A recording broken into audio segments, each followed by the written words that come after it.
यीशु मसीह के सामर्थी नाम में हम मांगते हैं। एक बार जोर से तारीफ करो खुदाबंद की आज के दिन के लिए। अगर आप यीशु मसीह की लाइफ की ओर ध्यान दें तो परमेश्वर को छूना आसान नहीं था। जब 12 साल के लहू बहने वाली औरत ने परमेश्वर को छुआ तो बाइबल कहती है भीड़ को चीरना पड़ा एक ऐसी औरत को जिसके लिए एक कदम भी चलना मुश्किल था। और जब जक्कई को परमेश्वर को देखना था तो बाइबल कहती है जक्कई गूलर के पेड़ पे चढ़ गया, जो चुंगी लेने वालों का सरदार था, एक बड़ी पोजीशन के ऊपर था, लेकिन यीशु मसीह को देखना मुश्किल था, इसलिए उसे अपनी इज्जत की परवाह किए बिना, आज का मंत्री लगा लो, पंजाब सरकार का कोई मंत्री, इस लेवल का वो इंसान था, लेकिन यीशु मसीह को देखने के लिए उसे पेड़ पे चढ़ना पड़ा, क्योंकि यीशु मसीह को मिलना, देखना, उससे कुछ लेना इतना आसान नहीं जितना लोग समझते हैं। आपको हमेशा एक मूल्य चुकाना पड़ता है। जहां सचमुच परमेश्वर की प्रेजेंस है उस जगह पर परमेश्वर को देखने के लिए, परमेश्वर से कुछ रिसीव करने के लिए, कुछ लेने के लिए आपको हमेशा मूल्य चुकाना पड़ता है। वो चाहे गर्मी में कई बार बैठना हो, चाहे घर में आने से पहले आपकी फाइट हो आपकी फैमिली से, चाहे सब महीना सारा सही चल रहा हो, संडे के दिन वो पैसों की तंगी हो, चाहे वो कलेश हो, चाहे वो दिमाग का डिप्रेशन हो, चाहे वो कुछ भी हो, शैतान हमेशा आपको रोकता है ताकि आप परमेश्वर की प्रेजेंस में कभी ना पहुंचे और परमेश्वर से उन चीज़ों को कभी ना ले पाएं जो परमेश्वर ने भी आपके लिए सोची और आप भी ये चाहते कि आपको मिले। हालेलुया। 12 साल की लहू बहने वाली औरत अगर ये कहती कि मैं तो हिल नहीं सकती हूं, ना मेरे पास पैसा है, मैंने सारा पैसा अपना खर्च कर दिया, तो काश यीशु मसीह मेरे घर से, मेरे मोहल्ले से कहीं आगे से निकलें तो मैं यीशु मसीह को छू पाऊं और यीशु मसीह से चंगी हो पाऊं।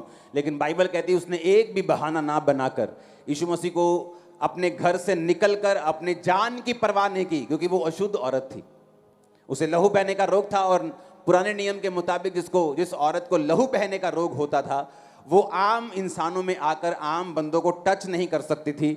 अगर वो छूती थी तो उसे मार दिया जाता था, ये व्यवस्था कहती थी। उसने अपनी जान की परवाह नहीं की, अपनी किसी चीज की परवाह नहीं की ताकि वो अपनी चंगाई को पा सके, क्योंकि यीशु मसीह को छूना आसान बिल्कुल नहीं। मैंने ऐसे लोग देखे हैं क्रिश्चियन कि 5 लोग हैं क्रिश्चियन, 5 को सेम प्रॉब्लम है,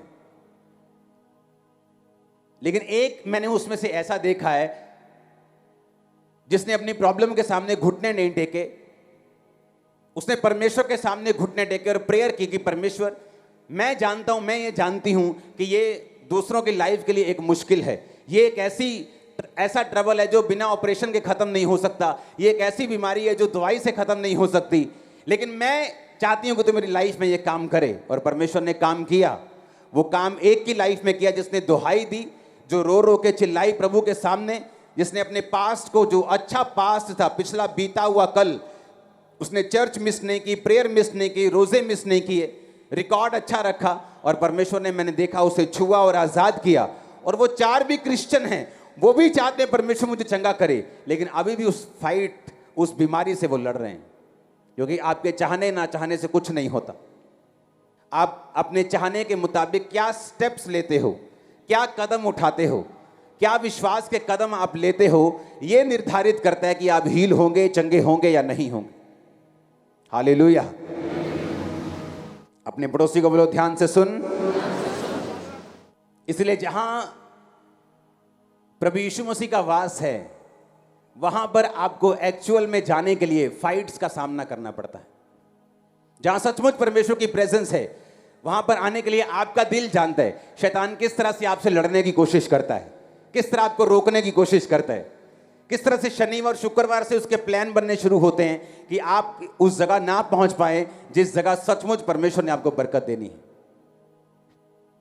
लेकिन कुछ को मालूम है कि हमें एक प्राइस पे करना पड़ता है, खुदावंद की प्रेजेंस में जाने का मूल्य अदा करना पड़ता है, और वही मूल्य बताता है आपकी लाइफ में आगे क्या होगा।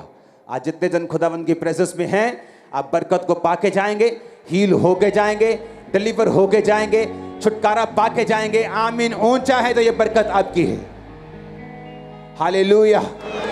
जब शैतान काम कर रहा होता है तो आपको परमेश्वर के हाथ की जरूरत होती है, तब कोई नहीं बचा सकता। मैं गवाह हूं, मैं भी शैतान के हाथों में था किसी टाइम, और जब शैतान होता है तो निशानी होती है, घात होना, नष्ट होना, चुराए जा। बरकत चुरा ली गई, पहले अच्छा था बिजनेस, बिजनेस डाउन हो गया। लोग क्या करते हैं, लोग पहले परमेश्वर में सही रीति से चलते नहीं। जब सही रीति से चलते नहीं, एक समय आता है शैतान का, जो शैतान का अपॉइंटेड टाइम होता है, जो परमेश्वर ने भी अलाउ किया होता है। पहले पवित्रताई में चलना नहीं, जब समय आया कोविड के टाइम, बड़ी बड़ी चर्चेस पे भी इफेक्ट हुआ। क्योंकि अगर सही रीति से चला जाए तो कोविड हमारे बढ़ने के लिए, ब्लेस होने के लिए और आगे बढ़ने के लिए था। शैतान अगर चुराने के लिए, घात करने के लिए और नष्ट करने के लिए तैयार है, तो दूसरी जगह जीसस आपको बचाने के लिए, ब्लेस करने के लिए और जीवन देने के लिए तैयार है। अब आपने चुनना है किसके पास जाना है। आमीन। यीशु मसीह ने कहा शैतान चुराने के लिए, घात करने के लिए और नष्ट करने के लिए आता है, और मैं आया तुम्हें जीवन देने के लिए और बहुतायत का जीवन देने के लिए। तुम खुद तो बचोगे ही, लेकिन दूसरों को भी बचाओगे। खुद तो आशीष पाओगे ही, दूसरों को भी आशीषित करोगे। खुद तो खाओगे भी, दूसरों को भी खिलाओगे। आमीन। ऊंचा तो बरकत आपकी है। अय्यूब की पुस्तक 1 उसकी 1 से 12। अय्यूब, ऊज देश में अय्यूब नामक एक पुरुष था। वह खरा, सीधा और परमेश्वर का भय मानता और बुराई से दूर रहता था। अपने पड़ोसी को बोलो, इस धरती के ऊपर इत्तेफाक से कुछ नहीं होता। बोलो फिर से अपने पड़ोसी को, कुछ नहीं होता इत्तेफाक से। याकूब की पत्नी जब जल्दी मर गई, तो जो उनको जानते नहीं होंगे, वो क्या बोलते होंगे, ओ यहोवा को मानने वाली याकूब की पत्नी जल्दी मर गई। लेकिन उन्हें यह नहीं मालूम था कि जब याकूब की पत्नी ने अपने पिता के देवता चुरा लिए, और जब पिता ढूंढता हुआ आया और याकूब को कहा कि मेरे देवता चुरा के लेके आई है तेरी पत्नी, तो उसको मालूम नहीं था कि कोई चोरी हुई है। तो उसके मुंह से क्या निकला था? क्या निकला था? उसने कहा था जिसके पास तेरे गृह देवता मिलेंगे वो जीवित नहीं बचेगा। एक कर्स रिलीज हुआ याकूब के मुंह से, और वो कर्स उसको लगा, और वो जवानी में मर गई।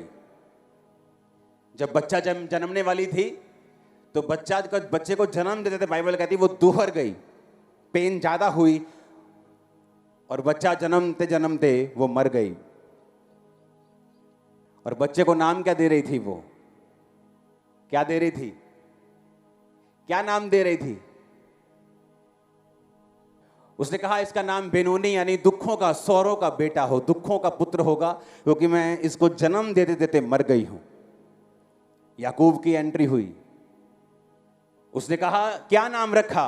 कहते इसका नाम है दुखों का बेटा। उसने कहा नहीं, इसका नाम होगा बेंजामिन, बिन्यामिन। दुखों का बेटा नहीं, सुखों का बेटा, दाहिने हाथ का बेटा। उसने नाम चेंज किया। पता है क्यों? अगर शैतान, आपको मालूम है कि वो चुराने, घात करने और नष्ट करने के लिए तैयार है, आपको उसका टारगेट मालूम हो गया कि शैतान का टारगेट है मेरी लाइफ में घात करना, नष्ट करना और चुराना। हर अच्छी चीज को वो चुराना चाहता है, घात करना चाहता है, नष्ट करना चाहता है। और उसके पास चुराने का कोई भी तरीका नहीं है जब तक वो आपको बाइबल के खिलाफ ना चलाए। जब तक आप बाइबल के बीच से चलेंगे, शैतान ना तो चुरा सकता है, ना घात कर सकता है, ना नष्ट कर सकता है। और शैतान को मालूम है अगर मुझे घात करना है, मुझे नष्ट करना है, मुझे चुराना है, तो मुझे इस औरत को, इस ब्रदर को इस वचन से बाहर लेके जाना पड़ेगा, जहां मैं इसकी लाइफ में चुरा सकूं, घात कर सकूं और नष्ट कर सकूं। मूसा नाम किसने दिया था? फिरौन की बेटी ने, हां या ना? मूसे का नाम का मतलब था जल से निकाला हुआ। और अगर आप ध्यान से मूसा की लाइफ को स्टडी करेंगे, तो मूसा की परीक्षा, जिसके कारण वो कनान देश में एंटर नहीं कर सका और प्रभु उससे नाराज हो गए, तो वो भी जल के पास था, जहां परमेश्वर ने कहा था होंठों को खोल और बोल कि जल निकले इन पहाड़ों से। लेकिन उसने पिछली तरह की बार सोटी मारी, जल से निकला हुआ जल में ही फंस गया, क्योंकि उसके नाम में ये सारी प्रॉब्लम थी। अय्यूब, इब्रानी भाषा का 347वां शब्द। अय्यूब का मतलब है हेटेड, यानी एक ऐसा व्यक्ति जिससे नफरत की जाएगी। अय्यूब का नाम ये नहीं मालूम उसके माता पिता ने कब रखा, लेकिन बाइबल ये बयान करती है कि अय्यूब एक धर्मी, उस वचन को पढ़ेंगे, खरा, सीधा, परमेश्वर का भय मानने वाला और बुराई से दूर रहने वाला बंदा था। तो वो कौन था? खरा। खरा का मतलब होता है कंप्लीटली परफेक्ट, जिसे परफेक्ट आदमी बोलते हैं, जो गलती नहीं करता। खरा, परफेक्ट, कंप्लीट परफेक्ट आदमी। जीसस क्राइस्ट जैसे थे, पौलुस पतरस जैसे चलते थे अच्छी तरह। जीसस तो सबसे ऊपर थे, लेकिन चेले भी बहुत अच्छी तरह चले। खरा, सीधा, परमेश्वर का भय मानता और बुराई से दूर रहता था। अय्यूब के जीवन में बरकत थी और बाइबल कहती है पूर्वी देशों में वो सबसे बड़ा हो गया। उसके इतने हजार भेड़ बकरियां, सुनेंगे आगे क्या, 7,000 भेड़ बकरियां, 3,000 ऊंट, 500 जोड़ी बैल, 500 गधियां, दास दासियां, इतनी संपत्ति की पूर्वी देशों में वो सबसे बड़ा था। परमेश्वर के सामने खरा था, भय मानने वाला था, डर मानने वाला था। उसकी वजह से उसकी लाइफ पे बरकत भी थी। बरकत क्या थी? प्रॉपर्टी इतनी बढ़ गई, गधे, गधियां, बैल, खेत, संपत्ति, नौकर चाकर, सब कुछ, बड़ा आदमी बन गया। पूर्वी देशों में सबसे बड़ा था। रीजन ये था क्योंकि वो परमेश्वर का भय मानने वाला और खराई पे चलने वाला, बुराई से दूर रहने वाला इंसान था। लेकिन उसके नाम में एक गड़बड़ थी। उसके नाम का मतलब था हेटेड, ऐसा व्यक्ति जिससे नफरत की जाए। आप रोज एक पुल से होके गुजरते हैं, हाँ, आप रोज आंखें खोल के अच्छी तरह से पुल गुजरते हैं। आप बहुत अच्छे हैं, अभी अभी आप 100 लड़कियों की शादी करवा के आए, आप बड़ा दान पुण्य करके आए, 6 घंटे प्रेयर करके आए। एक दिन आप पुल पे आपने आंखें बंद कर ली, क्या चलेगा काम? चाहे आप अच्छे हैं, लेकिन उन आंखों को बंद करने का खमियाजा उस दिन आपको भुगतना पड़ेगा। अय्यूब के साथ भी ऐसा ही हुआ। अय्यूब को यह बात मालूम थी कि नाम का एक बड़ा महत्व होता है। आपका नाम आपकी डेस्टिनी को दर्शाता है। आपका नाम के साथ आपकी बरकत जुड़ी हुई है। बहुत से लोग जब मसीह में आते हैं उनका नाम चेंज कर दिया जाता है, इसलिए नहीं कि उनका धर्म चेंज करना चाहते हो। अगर आपका नाम मसीह में आने से पहले आशीष है तो आपका नाम चेंज करने की जरूरत नहीं। आपका नेम अभिषेक है, आपका नाम चेंज करने की जरूरत नहीं। आपका नेम आशा है, आपका नाम चेंज करने की जरूरत नहीं। नम्रता है, आपका नाम चेंज करने की जरूरत नहीं। लेकिन अगर आपका नाम कुछ ऐसा है जो परमेश्वर और बाइबल से मेल नहीं खाता, तो आपको अपना नाम बदलना होगा, क्योंकि आपके नाम के साथ बरकतें और कर्ज दोनों जुड़े हुए हैं। अब अय्यूब की लाइफ में वो सब कुछ था जो जिसके कारण परमेश्वर का भय वो मानता था, खरा था, उसके कारण बरकत भी उसकी लाइफ पे थी। लेकिन उसके नाम का मतलब था हेटेड, एक ऐसा व्यक्ति जिससे नफरत की जाए। और वो नफरत उसने काटी अपने दोस्तों से, अपने समाज से, जब उसकी लाइफ के ऊपर परीक्षा आई। अय्यूब ने एक वचन में लिखा है, मैं जिन चीजों से डरता था वो मुझ पे आ पड़ी, जिनसे मैं भय खाता था वो मेरा हिस्सा बन गए। अपने हाथों को उठा के बोलो, मैं आंखें खोलकर चलूंगा। ऊंची आवाज से मांगो, फिर से मांगो, 7 बार बोलो।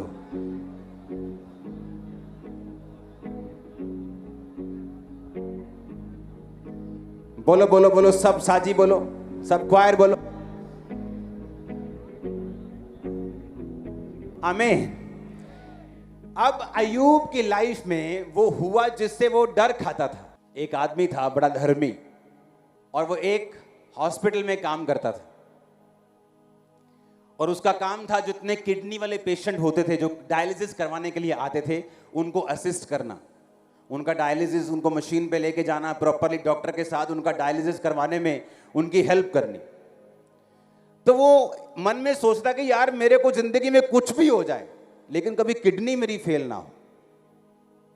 वो पेशेंट्स को देखता होगा, पेशेंट दिक्कत में होते हैं, कितना उनको दर्द होता है, कितना डिस्कंफर्ट, कितना टाइम उनका वेस्ट होता है। तो वो मन में बोलता था कि मुझे कुछ भी हो जाए लाइफ में, लेकिन किडनी का रोग प्रभु मुझे कभी ना दे, किडनी मुझे नहीं, किडनी रोग ना हो कभी भी। डरता था मन में। कुछ साल बाद उसकी तबीयत खराब हुई, जब चेक करवाने के लिए गया तो उसकी किडनी दोनों फेल हो गई।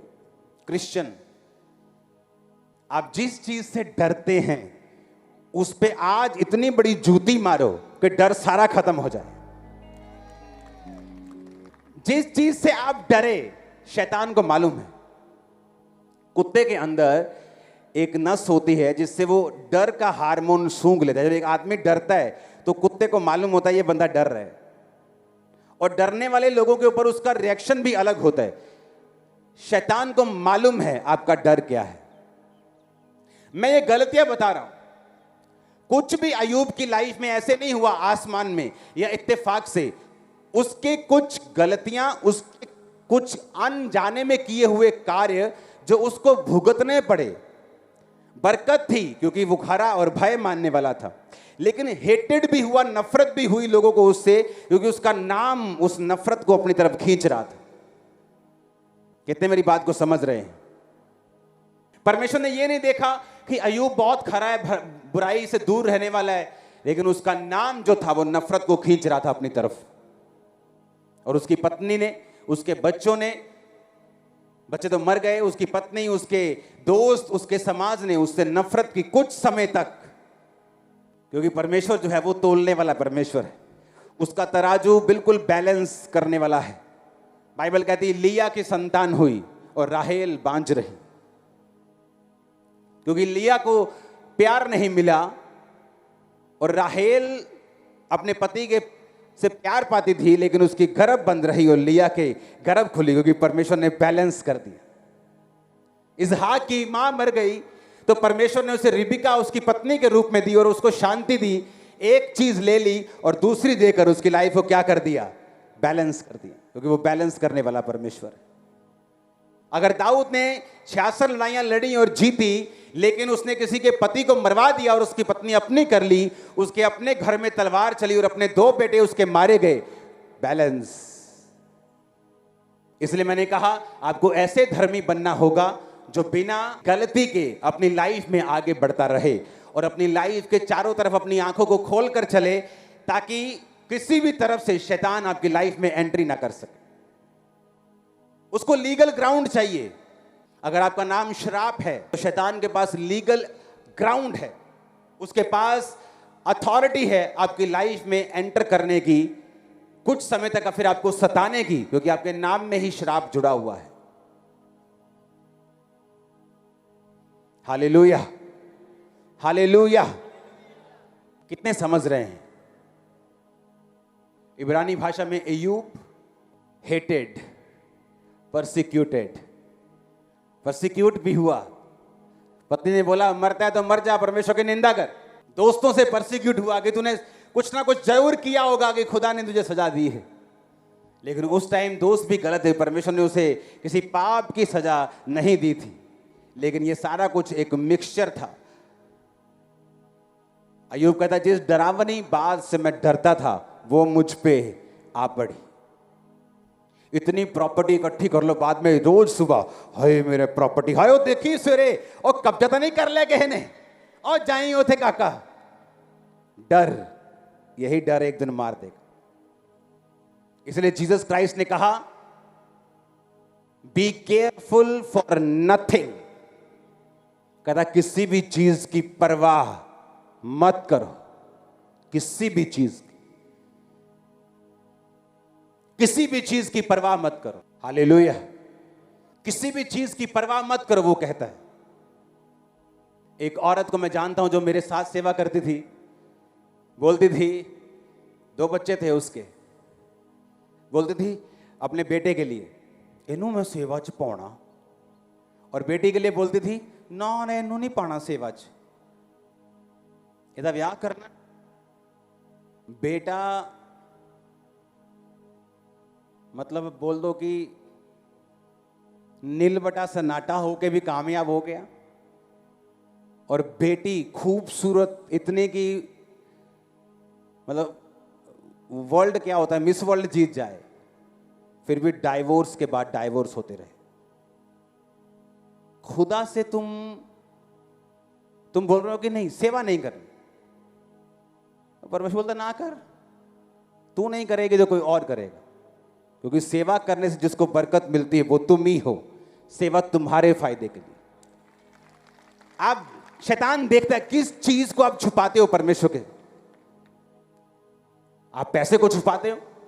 मैं आपको दावा करता हूं वो व्यक्ति जो खुल के कभी परमेश्वर में बोता नहीं, वो एक रियल क्रिश्चियन नहीं है।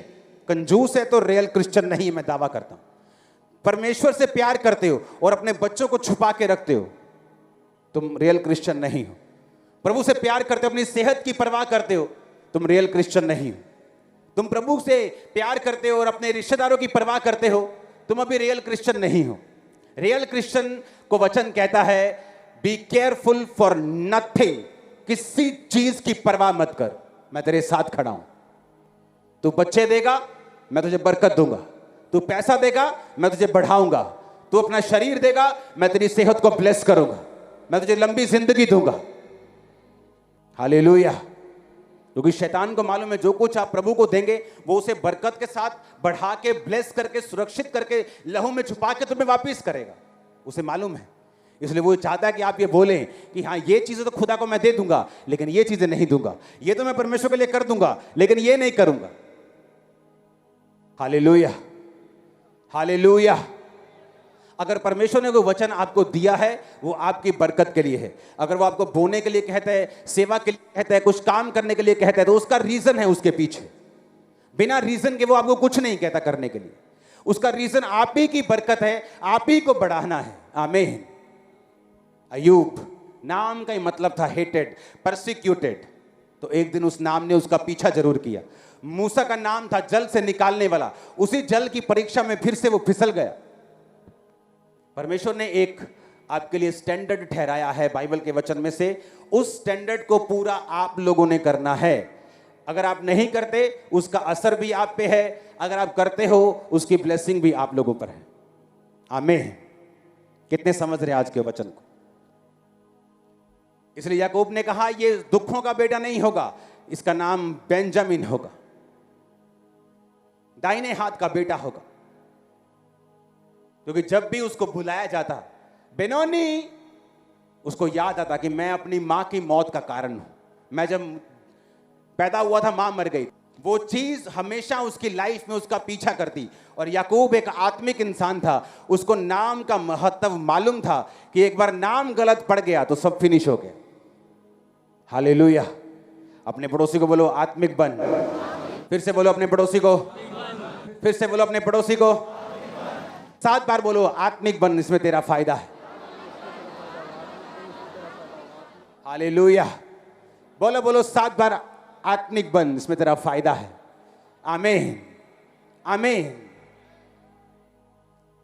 आप समझ रहे कि नहीं? इस संसार में कुछ भी इत्तेफाक के साथ नहीं होता। शैतान आपको घात करने, चुराने और नष्ट करना चाहता है। परमेश्वर आपको जीवन देना चाहते हैं और बहुतायत का जीवन देना चाहते हैं। शैतान को एंटर करने के लिए लीगल ग्राउंड चाहिए, जहां आप बाइबल के खिलाफ हैं, जहां आप अनआज्ञाकारिता में हैं या अज्ञानता में हैं, और परमेश्वर को वही नॉलेज आपको देनी है ताकि उस नॉलेज के जरिए से परमेश्वर आपकी लाइफ में काम कर सके। आज के बाद आप अपने बच्चों के नाम ऐसे रखेंगे जैसा आप उनको देखना चाहते हैं। आमीन। आपका नाम भी अगर उल्टा सीधा है तो उसे चेंज करेंगे ताकि वो बरकत आपकी लाइफ के ऊपर रहे। आमीन। आप वो करेंगे जो बाइबल कहती है, क्योंकि शैतान नहीं देखता और परमेश्वर भी नहीं देखता कि ये बहुत धर्मी है, अगर इसने 1-2 वचन तोड़ दिया तो कोई बात नहीं। आप 2 वचन तोड़ेंगे, उसका वो असर भी आपकी लाइफ में होगा। आपने दूसरे माने हैं, उसका आशीष भी आपकी लाइफ में होगी। इसलिए उसने कहा आत्मा से शरीर की क्रियाओं को मारोगे तो जीवित रहोगे। बोलो अपने पड़ोसी को, जीवित रहना है तो आत्मा से शरीर के कामों को खत्म करना है। जादू को, टोने को, व्यभिचार को, चोरी को, निंदा को, चुगली को, क्रोध को, विरोध को। आमीन, आमीन। ऊंची आवाज में पड़ोसी को बोलो कुछ भी इत्तेफाक से नहीं होता। फिर से बोलो पड़ोसी को, कुछ भी इत्तेफाक से नहीं होता। आमीन। अपने हाथों को उठाओ।